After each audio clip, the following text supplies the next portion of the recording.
দেড় মাসও তো হয় না এই সরকারের, এসেই কিভাবে গরিব মানুষের উপরে জুলুম চালাচ্ছেন এইটা আমি স্পষ্টভাবে এই সরকারের কাছে জানতে চাই। সংগ্রামী বন্ধুরা, গরিবের পেটে লাথি দিলে কোন সরকার ঠিকঠাক পথে চালাইতে পারে নাই। গরিবের পেটে লাথি দেন, আমরাও সেই রকম লড়াই করে তুলব। সংগ্রামী বন্ধুরা, আর হতাশ ইউনিয়নের নেতৃবৃন্দ এই চিনেন, এখানে সবাইকে পরিচিত নেতা, গত 15 বছর 17 বছর রাজপথে তাদের দেখেছিলেন। তারা অসংখ্য মামলা হামলা হুমকি পোল্ডারের সামনে দাঁড়িয়ে লড়াই করেছিল এই পরিচিত নেতারা। তখন অনেকেই আমাদেরকে দেখেছেন রাজপথে, আজকে হয়তো তারা ভুলে গেছেন বলেই আজকে আবার হকারদের উপরে অত্যাচার জুলুম নির্যাতন চালানো শুরু করেছেন। অভ্যুত্থানে হকার জীবন দেয় নাই, হকার জীবন দিয়েছে গণতন্ত্র ভোটের অধিকারের জন্য লড়াই করেছে। সর্বশেষ আপনারা যে ভোটে নির্বাচিত হয়েছেন, লক্ষ লক্ষ হকাররা আপনাদেরকে ভোট দেয় নাই, ভোট দিয়েছে। কিন্তু দুর্ভাগ্যজনক ভাবে সত্যি এই দেশে বারবার জুলুম নির্যাতন নেমে আসে গরিব মানুষের উপরে। আমরা দেখলাম টিএফপি থেকে একটা হকার উচ্ছেদের নোটিশ দেওয়া হয়েছে, আর মেডিকেল কলেজের ঢাকা মেডিকেল কলেজের সামনে থেকে সর্বোচ্চ হকার উচ্ছেদ প্রক্রিয়া চলতেছে। কমিশনার সাহেবকে খালি আমি জিজ্ঞাইতে চাই যে এই দেশ সম্পর্কে আপনার ধারণা নাই এবং হকার ইউনিয়ন সম্পর্কে আপনার ধারণা নাই, আপনার মানুষের প্রতি দরদ নাই, আইন শৃঙ্খলার ব্যাপারে আপনি সুনির্দিষ্ট জানেন বলে আমার মনে হচ্ছে না। কারণ ঢাকা মেডিকেল আরো কয়েকটা জায়গায় উচ্ছেদের পরে সেখানে মহিলা সহ বাচ্চা সহ হকাররা কি বলেছিল, আমি যদি দোকান করে খেতে না পারি তাহলে আমাকে কি করতে হবে, একটা অন্যায় পথে যাইতে হবে। সরকারের কথা ছিল হকারদেরকে পুনর্বাসন করা, এবং আমরা দেখলাম প্রত্যেকটা সরকার এবং মেয়র সাহেবকে আপনারা দেখেছেন, অসংখ্য মেয়র সাহেবদেরকে আমরা দেখেছি, তাদের বিরুদ্ধে লড়াই করেছি।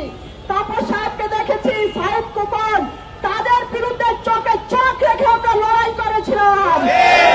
এখন আপনারা আবার নতুন করে আসছেন, দেড় মাসও তো হয় না এই সরকারের, এসেই কিভাবে গরিব মানুষের উপরে জুলুম চালাচ্ছেন এইটা আমি স্পষ্টভাবে এই সরকারের কাছে জানতে চাই। সংগ্রামী বন্ধুরা, আর আপনারা যদি সত্য থাকেন তাহলে ডিএমপি কমিশনার কি এই নোটিশ দিতে পারে না। তাই আজকে আমরা স্পষ্টভাবে একটা কথা বলতে চাই, গরিবের পেটে লাথি দিলে কোন সরকার ঠিকঠাক পথে চালাইতে পারে নাই। গরিবের পেটে লাথি দেন, আমরাও সেই রকম লড়াই করে তুলব। সংগ্রামী বন্ধুরা, আরেকটা কথা বলতে চাই, আরেকটা কথা বলতে চাই, আপনারা আপনাদের যে ইশতেহার সেখানে স্পষ্টভাবে বলেছিলেন পুনর্বাসন ছাড়া হকার উচ্ছেদ চলবে না। আমাদের দীর্ঘদিনের দাবি পুনর্বাসন ছাড়া একটা হকার উচ্ছেদে চলবে না।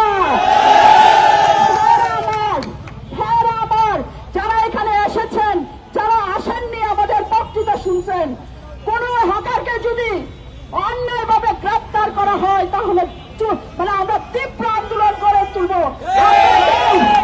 দোকানে থাকবো না, আমরা সবাই বের হয়ে রাজপথে চলে আসবো। সংগ্রামী বন্ধুরা, একটা হকার উচ্ছেদ হলে সকল এলাকার হকাররা সংঘবদ্ধ হবে, সেই লড়াই করবো, সেই অঙ্গীকার আমাদের করতে হবে। সংগ্রামী বন্ধুরা, আপনারা জানেন গরিব মানুষের ঐক্যবদ্ধ হওয়া ছাড়া বিকল্প কোনো পথ নাই।